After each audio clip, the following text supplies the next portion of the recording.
국민 여러분 인사드립니다. 더불어민주당 대통령 후보 기호 1번 이재명입니다. 오늘은 마침 노무현 전 대통령이 서거하신 지 16주년이 되는 날입니다. 전 국민의 사랑을 받으셨고 국민과 소통하면서 권위를 버리고 오로지 사람 사는 세상을 원했던 그분이셨습니다. 반칙과 특권 없는 세상을 원하셨지만 여전히 반칙과 특권은 횡행하고 있습니다. 특히 국민 주권, 헌정 질서를 파괴하는 계엄이라고 하는 이 황당한 내란 사태에 온 국민이 놀라고 있습니다. 헌정 질서를 회복하는 것은 무엇보다도 중요합니다. 국민이 주인으로 존중받고 모든 국가 권력이, 국가 역량이 오로지 국민만을 위해서 쓰여지는 제대로 된 민주공화국, 진짜 대한민국을 반드시 만들어야 합니다.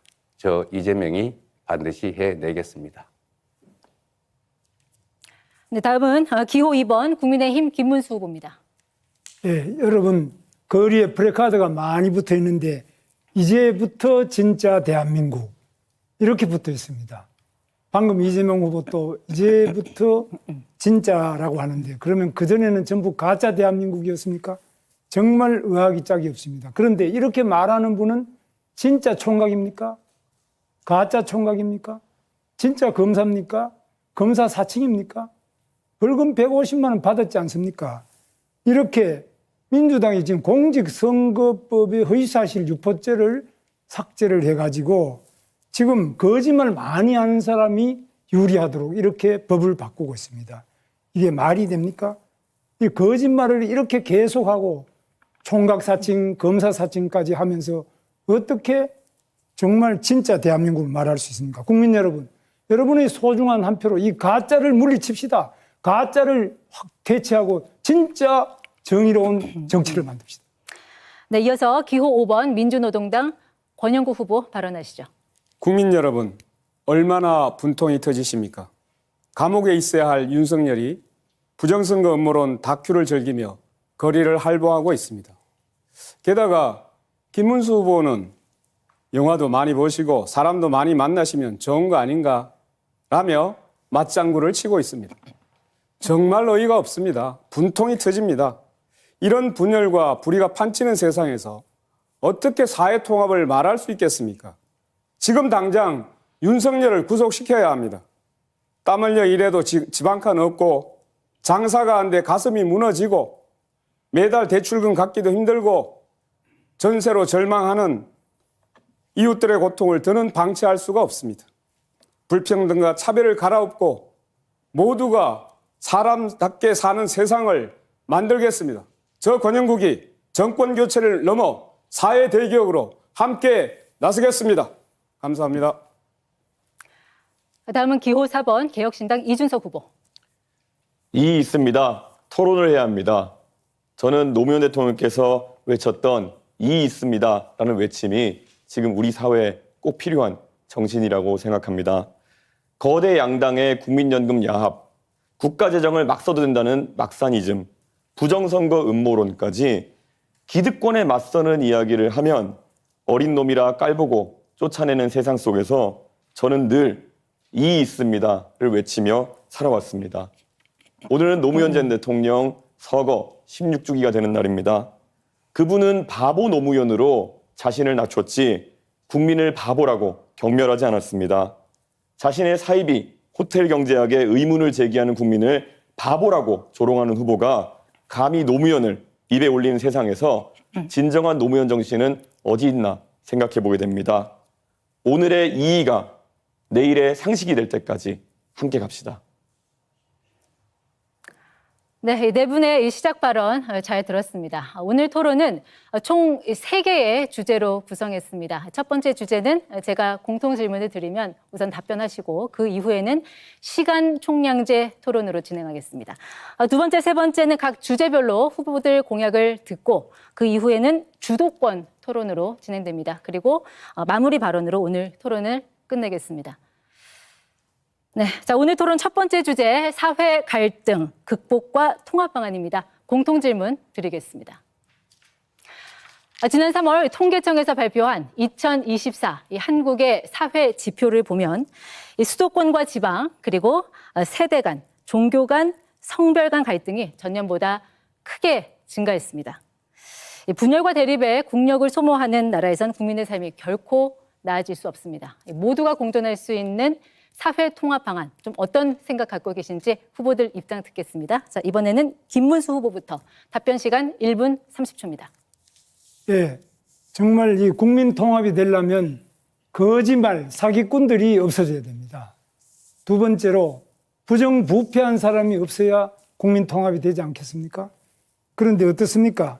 지금 자기가 공직선거법에 허위사실 유포죄로 대법원에서 파기환송 취지로 유죄 취지로 파기환송을 하니까 이 대법원장을 완전히 청문회를 하겠다, 탄핵을 하겠다, 대법관을 100명을 뽑겠다 이런 식으로 마음대로 대법원까지도 자기 마음대로 하려고 합니다. 그리고 또 헌법재판소에서 4심까지도 이 대법원 재판을 다시 하도록 이렇게 하려고 하고 있습니다. 그런데 이 본인 이재명 후보 자신은 5개나 재판을 받고 있습니다. 즉 불법 대북 송금 사건으로 부지사를 감옥에 보내놨는데 7년 8개월입니다. 어떻게 부지사가 감옥에 가 있는데 지사가 멀쩡한 이런 대북 송금이 어떻게 가능합니까? 저도 도지사를 해봤지만 있을 수 없습니다. 백현동, 대잔동 비리로 얼마나 많은 사람들이 감옥에 가 있고 얼마나 많은 사람이 의문사를 했습니까? 뿐만 아닙니다. 지금 그 측근들이 이렇게 어렵지만 나머지 다른 사람들도 전부 어려움을 처했는데 이 거짓말과 부패를 뿌리 뽑는 것이 가지고 국민 통합의 첫걸음이 안 되겠습니까? 네, 같은 질문에 권영국 후보 답변 듣겠습니다. 네, 아직도 부정선거 망령에 벗어나지 못하는 윤석열 극우 내란 세력, 진실을 망상으로 덮어버리려는 음모론, 이것부터 척결하는 것이 사회통합의 시작입니다. 국민 여러분, 정치판을 갈아엎어 주십시오. 이번 대선에서 극우 세력을 퇴출시키고 진보정당 민주노동당과 중도보수 민주당이 경쟁하는 새로운 정치판으로 교체해 주십시오. 불평등은 모든 사회악의 뿌리입니다. 얼마 전 선종하신 프란체스코 교황의 말씀입니다. 불평등이 차별을 낳고 차별은 배제로 이어졌습니다. 저 권영국은 사회 통합을 위해 3가지를 약속합니다. 첫째, 불안정, 무권리, 저임금 노동자 1,300만 명 권리 보장으로 불평등 해소의 전환점을 만들겠습니다. 둘째, 부자 감세 원상복구, 불로소득 과세, 부자 증세를 통해 부의 재분배를 이루겠습니다. 셋째, 포괄적 차별금지법을 제정해 차별 없는 나라, 여성과 소수자들이 혐오로부터 안전한 사회를 만들겠습니다. 이것이 진정한 사회 통합의 출발점이자 국민 모두의 삶을 하나로 묶는 힘입니다. 저 권영국이 끝까지 책임지도록 하겠습니다. 국민 여러분, 함께해 주십시오. 우리의 삶은 우리의 힘으로 함께 만들어가는 것입니다. 네, 이번에는 이준석 후보 답변 듣겠습니다. 예, AI 연산용 GPU 한 장 가격이 5천만 원 정도 합니다. 그런데 원가만 따져보면은 120원이라고 하는 사람도 있을 겁니다. 반도체가 모래에 있는 성분에서 나오니까요. 이걸 두고 GPU 원가는 120원이라고 하면 농담이지만 그것을 근거로 대기업이 폭리를 취하니까 이윤을 빼앗아서 국민에게 나눠주자라고 하면 선동이 됩니다. 여기에 원가는 원두값의 줄임말 같은 억지 해석과 문자폭탄이 따라붙으면 정치는 증오의 도구가 되는 겁니다. 우리나라가 극단적 가난에서 벗어난 시기에 태어나 좋은 교육받고 자라난 사람들이 대학에 가서 구시대적 계급론에 빠지더니 사회에 나가서도 세상을 흑백으로 갈라치고 특정 세대와 계층을 갈라치고 거기에 순응하지 않는 사람들은 적폐라고 몰아붙이면서 우리 사회의 갈등 구조를 증폭시켜 놓았습니다. 더 나아가 이에 이의를 제기하는 젊은 세대에게 너희는 어리다, 혐오를 조장한다, 덮어씌우기까지 합니다. 이 문제를 해결하는 방법은 간단 명료합니다. 이제는 낡은 세대가 정치 일선에서 깔끔하게 물러나고 열린 세계에서 나고 자란 세대가 전면에 나설 때입니다. 정치 교체가 시대 교체의 출발점입니다. 저 이준석이 해내겠습니다. 네, 다음 순서는 이재명 후보입니다. 네, 사회 갈등의 근본 원인은 양극화, 엄청난 격차에 있습니다. 또 저성장이 큰 원인을 차지합니다. 기회가 적다 보니까 사회 구성원 간의 갈등이 격화됩니다. 기회가 넘치면 갈등이 줄어들겠죠. 그래서 근본적인 해결책은 우리가 다시 성장하는 사회로, 지속적으로 성장하는 사회로 가는 것입니다. 따라서 우리가 미리 제시해 드린 것처럼 AI를 포함한 첨단 기술 산업들을 육성하고 기후위기에 맞춰서 신재생 에너지 관련 산업들을 키워야 됩니다. 그리고 문화산업 등을 키워서 전 세계적으로 대한민국이 다시 우뚝 일어서야 합니다. 단기적인 방안들은 그런 것이죠. 사회 구성원들 사이에는 언제나 갈등이 있기 마련입니다. 이해관계가 충돌하기 때문이죠. 이 이해관계를 충돌하는 것을 해결하는 것이, 조정하는 것이 바로 정치입니다. 그런데 이 정치가 최근에 좀 이상하게 변질했습니다. 상대를 존중하고 대화하고 인정하고 또 타협해야 되는데 상대를 제거하려고 합니다. 가장 극단적인 형태가 이번에 내란, 계엄 사태죠. 야당을 완전히 쓸어 없애버리려고 한 것 아닙니까? 야당, 정치적 상대를 제거하려고 했던 것 아닙니까? 이런 방식으로는 사회 갈등이 해소되는 게 아니라 적대와 혐오, 증오가 커지죠. 이번 내란 사태를 극복하는 것, 엄격하게 심판하는 것, 이게 가장 중요한 방안이라고 생각됩니다. 네, 네 분의 후보들 답변 들어봤고요. 자, 토론 규칙 말씀드리겠습니다. 자, 이제 이 주제를 놓고 토론을 하시면 되는데 한 분당 6분 30초씩 시간 총량제입니다. 특정 후보를 지명해서 서로 토론하시면 되고요. 질문을 받지 않았더라도 하실 말씀이 있으면 손을 들어주세요. 그러면 제가 그 남은 잔여 시간 등을 감안해서 적절히 발언권을 드리도록 하겠습니다. 한 번 발언할 때는 가급적 1분 30초를 넘지 않게 해주시기 바랍니다. 자, 김문수 후보부터 발언 시작하겠습니다. 예, 저는 지금 우리 대한민국에서 가장 큰 문제가 지금 사회적인 최고 지도자인 대통령이 되겠다는 사람이 기본적인 최소한의 인륜을 다 무너뜨린 이런 분들이 대통령이 되겠다는 데 대해서 시중에서 너무너무 걱정을 많이 하고 있습니다. 그래서 이런 기본이 안 된 사람, 이런 사람이 어떻게 정치를 하고, 이런 사람이 어떻게 사회 통합을 하고, 이런 사람이 어떻게 국민 교육을 하고 또 국민들을 통합시킬 수 있을 것이냐. 그리고 공직자로서 가장 부패한 사람, 대장동 비리부터 백현동 비리로 법인카드를 쓴다든지, 또 국회에 가서는 국회에서 완전히 자기를 방탄하기 위해서 방탄조끼 입고 방탄 유리하는 거는 좋은데 방탄 입법을 합니다. 국회를 이용해가지고 온갖 법을 만드는데 전부 자기가 재판 안 받으려고, 자기가 대통령이 되면 그다음부터 재판을 다 중지시킨다. 그리고 자기가 또 유죄 판결 난 그 대법원장에게 청문회를 하겠다, 특검을 하겠다, 대법원을 아예 싹 바꿔가지고 100명까지 대법원을 늘리겠다. 대법원 결정에 또 승복하지 않으면은 그 다음에는 또 헌법재판소에 판결받겠다. 이렇게 하는데 우리 이재명 후보한테 제가 묻습니다. 네. 그러니까 지도자가 되고 또 국민 통합을 하려면 가정에서부터 좀 통합이 돼야 안 됩니까?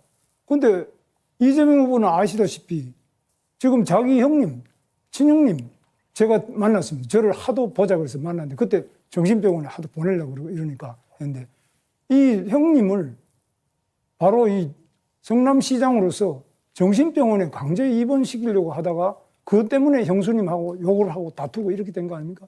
이래서 어떻게 그러면 앞으로 국민 교육을 하고 어떻게 그러면 지도자가 돼서 가정도 제대로 못하는데 어떻게 나라를 통합시킬 수 있겠습니까? 네, 이재명 후보 답하시고 네. 지금 권영구 후보 손 드셨으니까 잠시 후에 발언권 드리도록 하겠습니다. 네. 먼저 그 말씀에 답을 드리기 전에 한 말씀 먼저 좀 드리도록 하겠습니다. 지금 우리 사회의 통합을 방해하고 있는 가장 큰 요소는 우리 사회 공동체의 가장 최고의 규범이라고 할 수 있는 헌정 질서를 파괴한 이 내란 사태입니다. 헌법을 무시하고 국민의 인권을 말살하고 장기 집권을 군정을 하려고 했던 이 시도에 대해서 우리가 명확하게 진상을 규명하고 책임을 묻지 않으면 이런 일이 다시 또 계속될 것입니다. 아마 김문수 후보가 소속한 국민의힘 또 김문수 후보도 탄핵에 대체적으로 반대하는 또 윤석열 내란 수계를 비호하는 그런 입장을 가지고 계신 것 같아요. 어쨌든 이 문제에 대해서는 우리 국민들께서 명확하게 좀 책임을 물어야 된다. 그것이 바로 이번 6월 3일 선거다. 김문수 후보 역시 그 책임에서 결코 자유롭지 않다라는 점을 우리 국민들께서 기억해 주시고 심판해 주시기를 부탁드립니다. 네. 이번에는 권영국 후보. 네, 아니요. 말씀하신 것에 대해서 간단한 답을 좀 드리면 저희 집안 내의 내밀한 문제, 우리 어머니에게 우리 형님이 그 폭언을 해서 그런 말을 할 수 있냐라고 제가 따진 게 이제 문제가 됐는데 뭐 그 점은 제 소양이 부족 또 수양이 부족으로 제가 사과 말씀을 다시 드립니다.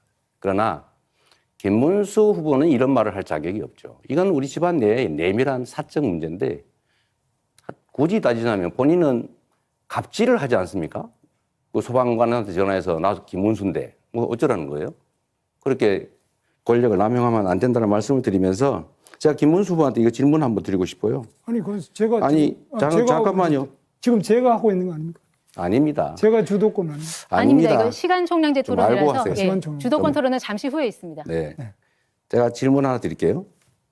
지금 내란 수계 윤석열 전 대통령에 대해서 계속 비호하는 입장을 가지고 있는데 이 단절할 생각 혹시 없는지 그리고 지금 정광훈 목사를 비롯한 극우 세력들과 여전히 깊은 관계를 맺고 있어 보이는데 최소한 그걸 단절해야 정상적인 민주공화국의 대통령이 될 수 있을 거라고 생각합니다. 정광훈 같은 극우 세력과 단절할 생각은 없는지 이 두 가지를 좀 묻고 싶어요. 제가 거꾸로 묻습니다. 이재명 후보는 진보당하고 같이 연합 공천을 해가지고 울산 북구에도 국회의원 당선시켰죠. 진보당의 이석기 바로 통진당 후예 아닙니까? 그러면 그건 내란이지. 지금 현재 국민의힘이 뭐 어디 누구하고 연대를 해가지고 의석을 나눠줬습니까? 국민의힘이 어떤 내란 세력하고 어떻게 했다는 건지 그런 부분에 대해서는 정말 자기 자신을 먼저 돌아봐야 된다.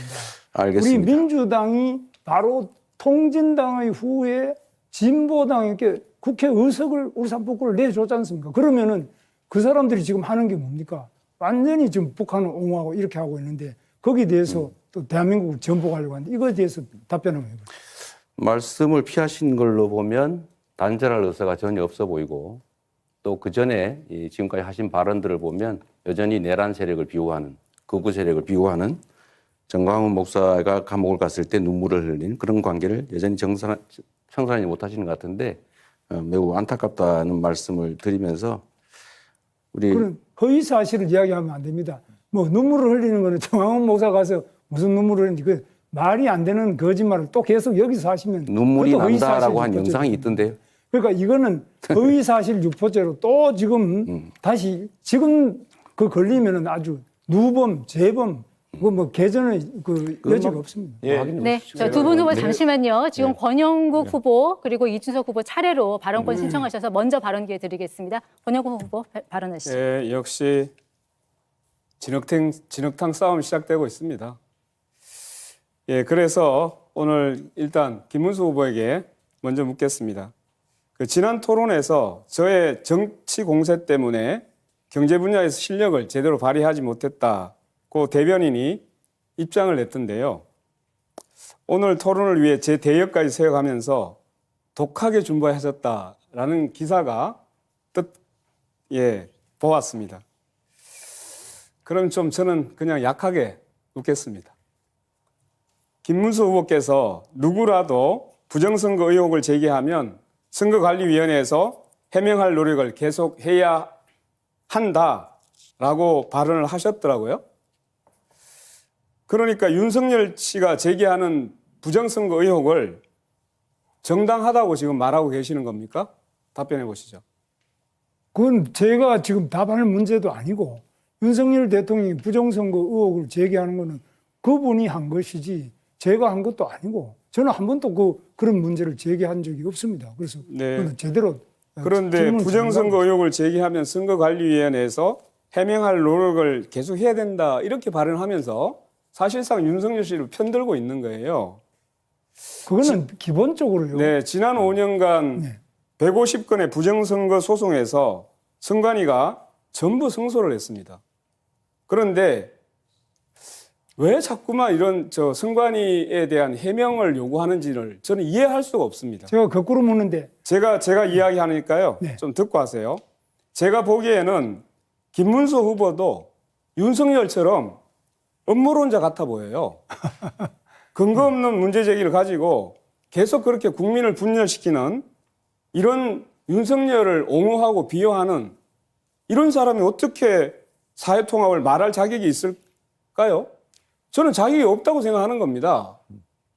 제가 생각하는 네, 다음 부정 비리 제가 질문하지 않았습니다. 네. 제가 조금 더 말씀드리겠습니다. 질문하지 않으면 답을 못 합니까? 네, 지금 이준석 후보 시간이 가장 많이 남았고 손을 여러 번 드셨습니다. 이준석 후보 발언하시죠. 예, 방금 전에 권영국 후보님 말씀하신 것처럼 이제 윤석열이라는 그런 음모론자, 망상을 하는 사람에 대한 위험함은 우리 국민들께서 익히 아셨을 것이다 이렇게 생각합니다. 그분이 여러 가지 망상을 하셨지만 특히 부정선거 담론 같은 경우에는 매우 위험했고 그것을 규명하겠다는 미명하에 계엄이라는 아주 큰 잘못을 저질렀습니다. 저는 이미 정치적으로 사망한 것이나 마찬가지인 윤석열 대통령에게 얘기하기 앞서 지금 이 자리에 우리와 함께 서 있는 이재명 후보의 생각에 대해서 좀 궁금해할 필요가 있다 생각합니다. 사실 이번에 부정선거 담론 마찬가지로 지난 2012년 대통령 선거 이후에도 부정선거를 주장하는 사람들이 있습니다. 김어준 씨나 이런 분들 중심으로. 그런데 이재명 후보도 사실 이것에 동조해가지고 부정선거에 관한 내용을 공유한 바가 있습니다. 그래서 이것에 대해서 아직까지 입장을 갖게 가져가시는지 궁금하고요. 천안함에 대해서도 잠수함과 충돌했다. 연구 결과 나와라는 내용을 공유하면서 천안함 음모론에 동조하는 모양새를 보이셨습니다. 그리고 또 서부전선 포격 당시에 현지 주민이 북한 측의 포사격을 듣지 못했다는 내용의 뉴스를 리트윗했는데요. 이거는 사실 대통령이 되면은 대한민국의 안보를 책임지는 사람이 돼야 되는데 우리 목숨 바쳐 서부전선을 지키고 있는 장병들을 믿지 못하고 군을 믿지 못하고 오히려 북한의 주장에 역성을 들거나 아니면 이런 음모론자들과 궤를 같이 하는 것인데 이런 행보에 대해서 반성하는 자세인지 우선 궁금합니다. 네, 말씀드릴 기회를 주셔서 감사하네요. 제가 말씀드렸던 부정선거는 국정원이 댓글 조작을 통해서 국민 여론을 조작했기 때문에 그 측면에서 부정선거라고 한 거지 무슨 투개표를 조작했다 이런 차원의 윤석열이나 우리 김문수 후보가 관심 갖는 그런 부정선거는 아니라는 말씀 하나 드리고 두 번째로는 천안함은 저는 정부 발표대로 북한의 공격에 따른 것이라고 공식적으로 제가 숫자 발표했다는 말씀을 드립니다. 덧붙여서 제가 이준석 후보한테 이거 하나 여쭤볼게요. 계엄 해제하는 거 정말로 중요했는데 12월 4일 날 새벽에 12월 4일 3일 밤이죠. 다른 사람들은 전부 국회 담을 넘어서 정말 들어가 전부 계엄 해제에 참여했는데 본인은 왜 담을 넘어가자는 그 참모 보좌관이 넘어가자는데 뭐 어떻게 야단을 치면서 쉽게 거의 폭언을 하면서 계속 말다툼을 하면서 결국은 계엄 해제 표결에 참여하지 않았어요. 저는 이게 결국 싸우는 척하면서 결국은 실제로는 계엄 해제에 반대한 거 아니냐. 그거 담 넘어가면 되잖아요. 왜 안 했는지 일단 궁금하고 두 번째로는 지금 단일화 논란이 많은데 저는 이번 내란 극복이 이번 선거의 가장 중요한 과제다라고 생각해요. 그런데 이와 관련해서 우리 이준석 후보께서는 이 내란 세력에 대한 입장이 어떠한지 또 극우 세력에 대한 입장은 또 어떤지 결국 저는 이 후보께서 내란 세력인 국민의힘 김문수 후보와 단일화할 거다 이렇게 예상을 저는 개인적으로 해요. 근데 당권을 주겠다든지 총리를 맡겨주겠다 이런 제안이 있었던 걸로 보이는데 단일화, 이 내란 세력 후보와 단일화 할 건지 궁금해서 한번 물어봅니다. 이거 뭘 또 거래를 하는 거 이런 거 불법 아닌가요? 저는 결국 이재명 후보가 음모론적이고 세상을 참 삐딱하게 보고 있다는 것을 다시 한번 증명하고 있다 이런 생각을 합니다. 계엄이 터졌을 때 아마 귀당에 계신 분들께 아마 여쭤보면 알 겁니다. 저는 귀당에 있는 의원들과 계속 소통하고 있었습니다. 지금 국회 본회의장에 몇 명이 들어갔냐. 제가 택시를 타고 국회 쪽으로 이동하는 와중에도 계속 물어봤고요. 그래서 170명 가까이 들어갔다는 것을 보고 안심해서 저는 밖에서 그러면은 여기에 진입하지 못하게 하는 것이 부당함을 항의하겠다라고 제가 이야기하고 계속 밖에 있었던 것입니다. 그리고 안에서 국회의장 비서실에도 연락해가지고 여기 밖에 지금 4명 정도 의원이 못 들어가고 있으니까 와서 우리를 들어가게 해달라라는 요청까지 했고 실제로 그분들이 오셨습니다. 저는 이번에 헌법재판소에서 계엄에 대한 판단을 내리면서 탄핵 판단을 내리면서 결국 이런 것들이 증거자료로 쓰인 것을 잘 알고 계실 겁니다. 그리고 제가 천하람 의원실에 저와 막역하게 지내는 비서관에게 그 얘기를 했을 시점은 이미 표결이 끝난 시점이었습니다. 제가 도착한 시점이 표결 한 5분, 4분 전이었고요. 그렇기 때문에 제가 안에 있는 민주당 의원들과 소통까지 해가면서 정확한 숫자를 파악해서 저는 밖에서 못 들어간 의원들과 같이 들어가겠다 했던 것입니다. 그것을 비난하는 의도를 저는 잘 모르겠는 것이 민주당에도 진입하지 못한 의원님들이 있는 것으로 알고 있습니다. 그분들은 그럼 이재명 후보의 논리대로라면은 계엄을 막을 생각이 없었다는 것입니까? 그렇게 삐딱한 생각으로 우리 당 의원 보는 시각과 다른 당 의원 보는 시각이 다르기 때문에 이재명 후보가 갈라치기하고 우리 편 아니면 다 적이라고 본다는 그런 이야기를 듣는 겁니다. 굉장히 안타깝고요. 저는 국민의힘의 이야기에 대해 가지고 단 한 번의 예외 없이 단일화에 관심 없다고 이야기하고 있습니다. 이재명 후보는 그냥 본인의 망상 속에서 계속 그것만 두려운 겁니다. 그래서 이런 아주 중요한 정책을 물어봐야 되는 자리에서 자기 궁금증 해소하러 나오신 거거든요. 저는 이런 것들은 이재명 후보가 굉장히 편협한 시각을 갖고 있다는 확신을 국민에게 줄 거라 봅니다. 네, 제가 정리삼아 이 말씀을 한번 드려볼게요. 그렇게 설명하시면 됩니다. 국민들은 의구심을 가지고 있죠.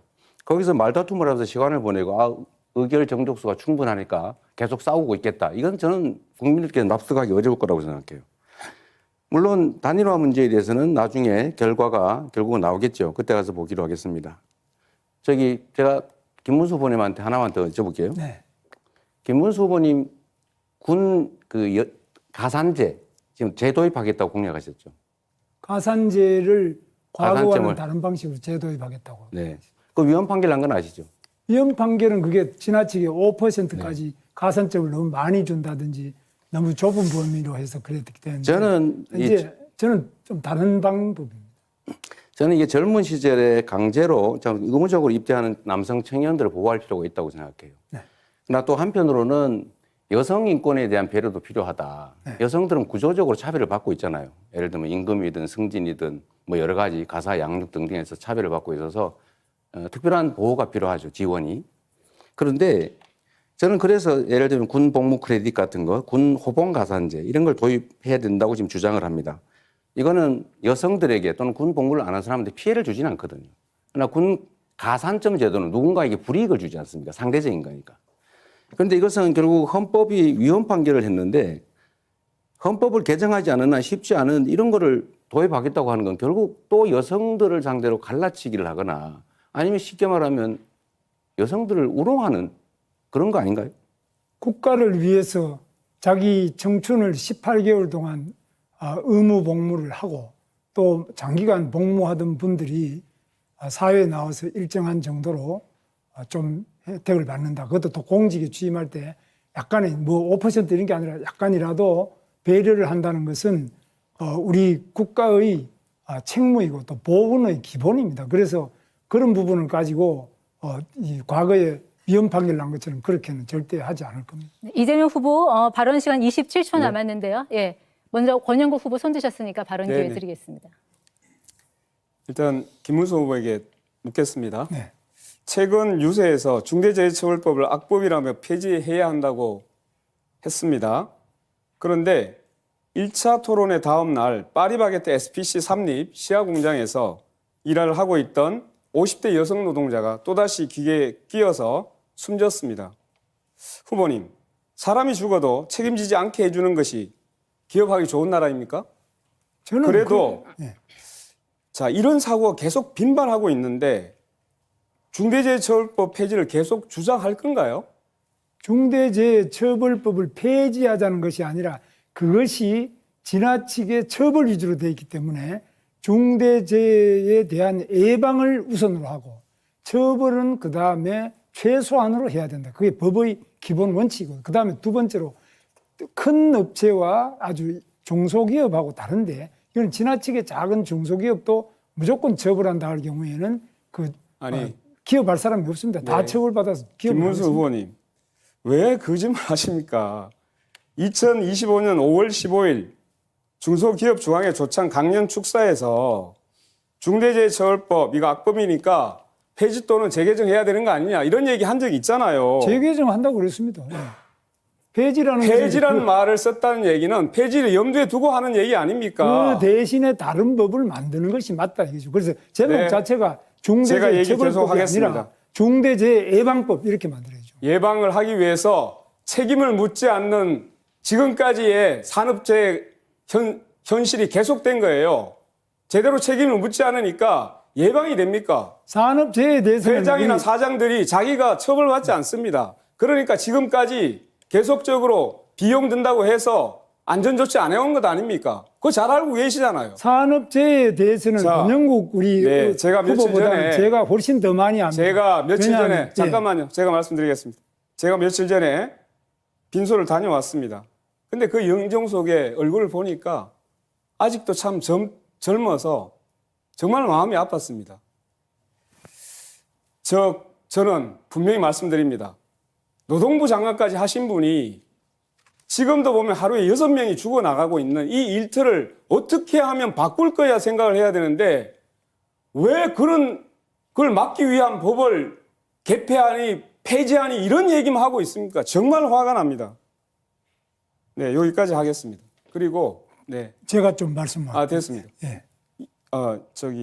이재명 후보께 제가 시간이 많이 남지 않아서. 네. 답변 시간이 짧기 때문에 짧게 네, 질문하시고 제가 질문을 네, 조금 많이 하고 네, 혹시 답변을 묻겠습니다. 듣고 싶으면 본인의 시간을 양도하셔도 됩니다. 예, 지난해 연말 그 신사동 빌라 반지하에서 거주하던 50대 무직 남성이 생활고로 사망을 했습니다. 알고 네. 계실 겁니다. 네. 공과금과 주택관리비를 수개월 내지 못했던 고인은 주민센터에 긴급 복지 지원을 2차례 요청을 했는데 관련 사업 예산이 소진됐다라는 답변만 들었습니다. 네. 2달 뒤에 이 남성은 숨졌습니다. 분명히 말씀드리겠습니다. 이 죽음의 배후에는 부자들에게 87조 원이라고 하는 그 세금을 깎아준 윤석열 정부가 있습니다. 그런데 민주당도 매우 유감스럽게도 예산심사에서 합의를 해줬습니다. 그래서 묻겠습니다. 윤석열 정부의 부자 감세 원상복구해야 하지 않겠습니까? 맞는 말씀이신데 원칙적으로 동의합니다만 지금은 경제 상황이 너무 어려워서 좀 지금은 유보해야 될 것 같습니다. 네. 이재명 후보 20초 남았는데 계속 쓰시겠습니까? 네, 그러면 손 드신 김문수 후보부터 먼저 발언 기회 예. 드리겠습니다. 제가 이재명 후보에게 또 묻겠습니다. 저는 경기도지사를 할 때 청렴영생 부패 즉사, 제가 이 말을 만들어서 공무원들 청렴도를 끌어올리기 위해서 노력을 해서 16등 하던 경기도가 제 마지막 3년 동안은 계속 1등을 했습니다. 그런데 이재명 후보는 지금 그동안에 좋은 2등급의 경기도가 3등급으로 청렴도가 떨어졌을 뿐만 아니라 지금 현재도 재판을 5개나 받고 있습니다. 전부 경기도지사 재임 때 또는 성남시장 때입니다. 그런데 또 법인카드 부분을 보면 이건 정말 좀 상당히 일반인들이 분노할 수밖에 없습니다. 법인카드를 가지고 지나치게 사적인 그런 여러 가지 뭐 개인이 뭐 일제 샴푸를 사쓴다든지 뭐 여러 가지 그 이루 말할 수 없는 그런 비리 부정이 많아서 이것 때문에 이미 그 경기도 관계자가 재판을 받고 지금 유죄를 받고 그것도 더구나 우리 사모님께서도 그런 어려움을 겪고 있는데 이거는 본인이 이재명 후보 본인이 만약 이것을 안 고치고는 대통령이 되면 어마어마하게 큰 사건으로 번져서 온 공직자가 윗물이 맑아야 아랫물이 맑은데 윗물이 이렇게 탁하고 부정 부패 비리에 그런 이런 식으로 방탄 입법을 하고 방탄 조끼를 입고 이렇게 해가지고는 과연 우리 공직이 유지되겠나 걱정이 되는데 어떻게 생각하십니까? 김문수 후보가 소속된 그 정권이 아무런 증거도 없이 언론 플레이해가면서 마구 무작위 조작 기소를 한 결과다 이 말씀을 드리고 그 증거가 있으면 구체적 증거를 한번 내보십시오. 저는 그렇게 쓴 일이 없어요. 재판에 여기 다 나와가지고 저도 자료를 다 가져왔습니다. 그럼 왜 재판을 받습니까? 왜 유죄가 나옵니까? 유죄 어디 나왔습니까? 유죄가 여기 지금 법인카드 해가지고 전부 다 여기 제가 유죄가 나왔습니까? 아니 지금 우리 사모님도 지금 그렇고 네, 김문수 후보 발언 시간 초과돼서 마이크가 자동으로 음소거 됐습니다. 자, 이재명 후보 7초 남았는데 마저 답변하시겠습니까? 네. 자, 그럼 이준석 후보에게 발언 기회 넘기겠습니다. 예, 오늘 저희가 사회 갈등을 극복하는 방법에 대해서 이야기하고 있는데요. 사실 최근에 대한민국의 여러 가지 갈등 상황들 중에 우려를 살 만한 지점들이 있었습니다. 몇 년 전에 전장현 관련해서 지하철 시위라는 과정에서 정말 4호선을 타는 100만 명이 넘는 그런 시민들의 발을 묶어가지고 자신들의 뜻을 관철하는 것이 옳은 거 아니냐에 대해서 많은 시민들이 갑론을 박했습니다. 그리고 최근에는 동덕여대에서 공학전환 논의가 있을지도 모른다는 얘기 때문에 그 구성원들 중에 일부가 자신의 학교를 기물을 파손하고 그리고 락카치를 해가지고 학교를 거의 쓰지 못할 지경으로 만들어 놓은 사태가 있었습니다. 그런데 한 가지 여기서 주목할 점은 민주당이 매번 등장해서 여기서 그런 행위를 한 분들에 대해 가지고 적극적인 옹호를 해왔다는 겁니다. 어제 한 기사가 보도됐는데요. 민주당 교육위 소속 의원 3분과 보좌진 1분이 이준석이 왜 거기에 오겠느냐, 이준석이 동덕여대 왜 방문하게 허용해줬느냐 라면서 동덕여대를 다그치고 그래서 동덕여대 측에서 결국엔 압박을 이기지 못하고 학생들에게 대한 손해배상이라든지 형사고발 조치라든지 이런 것을 풀어준 이런 사례가 있습니다. 그러면서 학교에 대한 종합감사를 하겠다 등 여러 가지 압박을 한 것으로 이렇게 보여지는데요. 저는 사실 전장현이나 아니면 이런 동덕여대 폭력 사태 이런 것들에 대해 가지고는 사회 질서를 유지하기 위한 최소한의 원칙을 우리가 가져가야 된다 보는데 민주당이 자신들과 뜻이 비슷하면은 이런 식으로 개입해 가지고 정치적 권력으로 책임을 면해주는 이런 상황. 여기서 법 질서가 바로 서겠느냐 그리고 이런 일들이 재발되지 않겠느냐라는 우려를 하게 하는데요. 이재명 후보님 어떻게 생각하십니까? 나중에 주도권 토론에 답변하도록 할게요. 지금 답하기 너무 시간이 없습니다. 네, 그럼 예, 권영국 그러면 후보께 제가 똑같은 질문을 발언 기회 그러면은 드리겠습니다. 권영국 후보님께 좀 드리고 싶습니다. 이런 의미에서 민주노동당 같은 경우에는 앞으로 이런 사회 질서를 훼손하는 행위가 발생했을 때 민주당과 마찬가지로 만약 대통령이 되신다면은 옹호하는 스탠스를 취하실 건지 궁금합니다. 예, 질문이 잘못됐습니다. 전장년의 시위가 왜 발생했는지, 동덕여대 여학생들의 시위가 왜 발생했는지 그것을 먼저 물어야 됩니다. 원인이 있고 결과가 있는 것이지 지금 이준석 후보는 결과에 따른 갈등 사항만 이야기하고 있습니다. 과연 그게 문제를 풀 수 있는 길이라고 생각합니까? 그 원인이 무엇인지 그게 말씀해 주시죠. 사회통합이라고 생각하십니까? 그 원인이 무엇인데요? 그래서 다른 걸 하나 물어보겠습니다. 지금 농촌에서는 일당 11만 원이 돼도 이주노동자가 없어서 난리입니다. 그럼에도 이준석 후보는 이주노동자에게 차등임금제, 그러니까 최저임금을 다르게 설정하자고 공약했습니다. 이것이 과연 농촌 현실에 맞는 정책입니까? 우리 근로기준법 제6조는 국적에 따른 차별을 금지하고 있습니다. 그리고 외국인 고용법 22조에서도 외국인 노동자 차별을 금지합니다. 알고 계시죠? 1998년 비준한 고용 및 직업상의 차별에 관한 ILO 협약에서도 출신국에 따른 차별을 엄격히 금지하고 있습니다. 지금 공약은 명백한 법 위반일 뿐만 아니라 국제협약 위반입니다. 어떻게 이런 공약을 낼 수 있습니까? 저는 공약 철회해야 된다고 생각하는데 철회해야 된다고 생각합니다. 어떻게 생각하십니까? 답을 드리겠습니다. 자, 결국엔 ILO 컨벤션 111조, ILO 협약 111조를 얘기하시는 것 같은데요. 네. 캐나다 같은 경우에도 1964년도에 이것을 비준한 뒤에 TFWP 프로그램 등을 통해 가지고 외국 노동자에 대해서는 규정을 완화한 사례가 있고요. 그리고 지금 법 얘기하셨는데요. 당연히 법 개정을 상정해서 말씀드리는 거고요. 권영국 후보자께서 말씀하시는 것이 전 이해가 가지 않는 것이 최저임금이라는 것은 임금의 최저선을 얘기하는 겁니다. 네, 맞습니다. 말 그대로 최저임금을 낮춘다고 해가지고 안 오던 사람이 온다? 그런 것도 아닙니다. 그렇기 때문에 무엇을 지적하려고 하는지가 우선 논리적으로 맞지 않거든요. 논리적으로 맞는 말씀을 해주셔야 됩니다. 임금을 차별. 자, 예. 그래서 어떻게 되는지 아십니까? 현재 OECD 국가 중에도 외국인이라고 최저임금을 다르게 적용한 나라가 있습니까? 최저임금 제도가 없는 나라도 있습니다. 최저임금을 다르게 적용한 나라가 있습니까? 미국 제가 말씀드리지 않았습니까? 자, 일부 국가에서 시도했다가 이 내국인 일자리를 뺏는다고 폐지한 제도입니다. 아니, 제가 아시겠습니까? 미국 말씀드렸는데 왜 미국이 아니라 OECD 말씀하셨는데 미국은 외국인하고 내국인을 차등하는 데를 있느냐고 묻는 네, 겁니다. 권영국 후보 시간 다 쓰셨습니다. TFWP 프로그램 제가 말씀드렸지 않습니까? 캐나다에서 유지했었다고. 관점을 그렇게 이야기하면 안 됩니다. 늘 왜 갈라치기 합니까? 네, 발언 시간 초과됐습니다. 자, 이재명 후보 6초 남았는데 쓰시겠습니까? 네, 그러겠습니다. 우리 김문수 후보님 증거가 있으면 제시하고 말씀하시는 게 좋겠습니다. 네. 네. 두 분 다 발언 시간 다 쓰셨고요. 이준석 후보 7초 남았습니다. 쓰시겠습니까? 방금 전에 권영국 후보님 말씀하셨는데 아까 그냥 캐나다의 TFWP 프로그램도 말씀드렸고요. 한국에선 이미 폐지되었지만 산업연수생 프로그램도 있었습니다. 그렇기 때문에 ILO 컨벤션에 위배되지 않게.